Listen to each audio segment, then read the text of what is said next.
So when we talk about rest, there are a few disclaimers that I want to lead with in terms of the way I think about rest. Number one, rest requires presence. Rest is not the same as numbing out or distracting oneself or doing things that kind of take you out of wherever you are. It's important when we're thinking about rest that we're thinking about being present, being where our feet are at. Secondly, rest is personal. It depends on the season of life. For instance, I'm single, don't have any kids, and I currently live by myself. And so rest looks very differently for me than it does when I had roommates, and how it will look when I'm married someday and have kids. It also depends on my interests. For instance, for me, running is never going to be restful.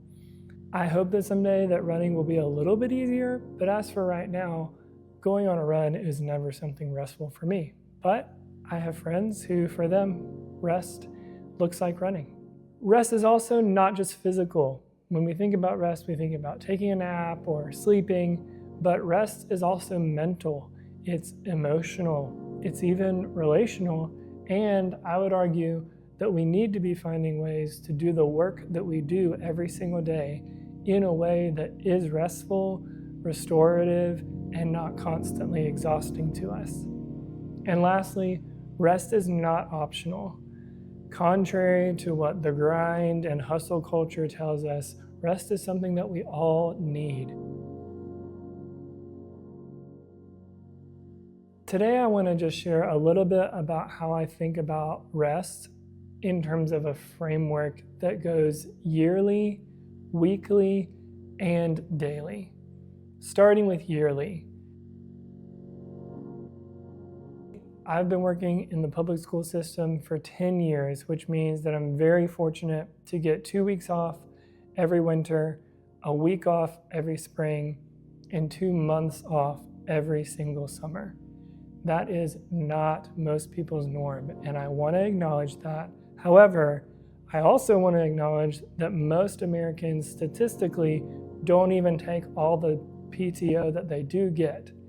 So, with that said, every year, at least once, I try to get out of the city that I live in and go somewhere else. I love big cities. For me, it's really helpful to just remove myself from my normal context. The thing that you'll find true in my yearly, weekly, and daily routines about rest is that I'm always turning my phone off in some way, shape, or form. Usually that looks like setting a do not disturb feature in my focus settings that is tailored to either being in vacation mode, being in my Sabbath mode, which is my weekly rest, or turning my phone off at night around 8 p.m. I set my phone up to do all of this automatically so that I don't even have to remember it, and it just helps me be more present with where I am. Another thing that I've had to learn when it comes to taking these yearly trips to get away is that there's a difference between adventure and rest. I grew up in a family where vacation meant adventure. My mom is a huge adventurer. She is always wanting to learn, always wanting to see new things, and that is awesome. Mom, if you're watching this, thank you for that. It instilled a desire for curiosity and a passion for learning and discovery in me. However, I have also learned that my personality, when I'm vacationing, needs a lot of time away to relax, to reflect, and to move slowly. I love to take long walks through cities to just kind of take in the whole city, the sights, the sounds, the smells, and the tastes. I really love eating really good food. I try to save throughout the year so that when I travel, I kind of can, within reason, suspend fiscal responsibility is the way that I say it, and so that I can really just enjoy whatever there is to enjoy in the city. I also really love culture, going to museums and going to concerts and shows and seeing artwork. This is not something I get to do really in the city that I live in.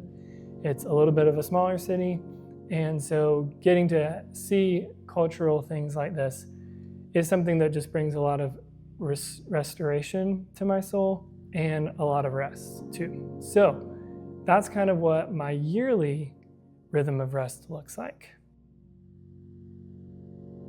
When it comes to my weekly rhythms of rest, I tend to follow what a Judeo-Christian kind of worldview would call a Sabbath.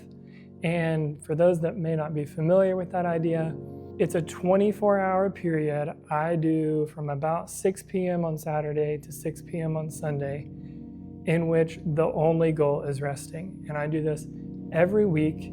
It means that I don't do any work of any kind. Definitely not any work for my job, but also no work around the house, no running errands, no kind of mental work. I choose not to do most of my reading during that time. So for me, again, it's just an opportunity every week to rest and relax and restore my body, my mind, and my soul. That looks like, again, taking long walks and reflecting and journaling. You'll notice that to be a theme for me. I also have a do not disturb setting that automatically turns on at 6 p.m. on Saturday and automatically turns off at 6 p.m. on Sunday. And it just means that I don't get texts or phone calls. It hides everything from me so that I don't even know that they're coming, which really helps me, again, just be present to that 24-hour period that I have found that I really need in order to continue to live a more restful life throughout the rest of the week. I also really love good food on Sabbath in my weekly rest rhythm. And usually that looks like cooking. I love to cook for friends and family. And recently I've also been getting into baking, which has been going pretty well. Again, for some people, cooking, baking might not be restful for them, but for me, it really forces me to slow down, which is helpful. And it also helps me to just kind of be with the ingredients in the food. That may sound a little bit weird, but it helps me to just be closer to my food, which helps me to enjoy it more. I also love to enjoy a really good movie or a really good TV show.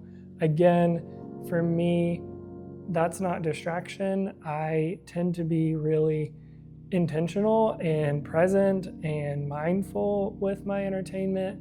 And if I find that I'm just watching just to watch, I usually turn it off because that's not how I want to spend my time.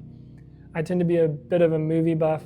So recently, for instance, for the past couple of months, I've been watching a bunch of the Steven Spielberg movies that I haven't watched.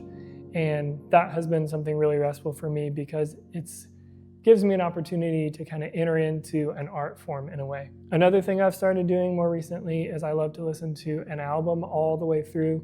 Whatever album just feels right. And that whole long listening process for me is really restful and really restorative too. I also love to just spend time with friends and kind of with no agenda, just kind of hanging around. So I have a group of friends who we get dinner together at their house every single Saturday, and that's just how I kick off that weekly rhythm of rest for me. And then finally, probably the thing that most people think of when they think about rest is sleep. And it seems pretty straightforward, but statistically, Americans are some of the most sleep-deprived people in the world. And I am fortunate and unfortunate because since I was a little kid, anytime that I don't get enough sleep, I start to feel sick. And luckily, I don't actually get sick, but I certainly feel like I am. That has motivated me for a really long time to just make sure that I stay on top of my sleep. For me, I read a book a couple of years ago by Matthew Walker in which he talks about all of the benefits to sleep. So after reading his book, I kind of took some of his advice and I committed to going to bed at the same time every night and waking up at the same time every morning. I also bought Wi-Fi enabled light bulbs, which automatically dim the lights in my apartment really low around sundown so that my body gets used to the setting of the sun, which helps my body get ready to sleep as well. I also wake up with the same Wi-Fi enabled light bulbs. I don't use an alarm clock. I use the lights just turning on in my room, which again helps my body kind of get used to, if the sun is not up yet, the rising of the sun, and if it is, it just kind of brings that light to my room. One of the major things that I learned from Matthew Walker's book that I am still working on implementing is the difference between bedtime, time in bed, and sleep time. A lot of us tend to think that if we are in bed for 8 hours, then we're sleeping for 8 hours. But even if we don't remember it, we wake up throughout the night.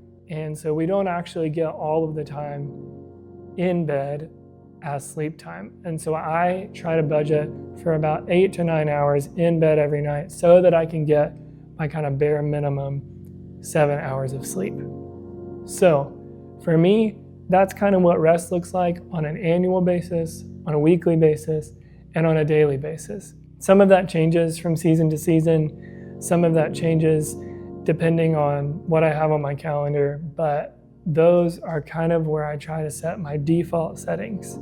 In the weeks to come, I'm hoping to kind of focus in a little bit more in detail about some of the things that I do for my heart, for my mind, for my body, and for my relationships, as well as what rest looks like for me in the work that I do day to day. So if this has been helpful to you so far, I hope that you'll join me soon.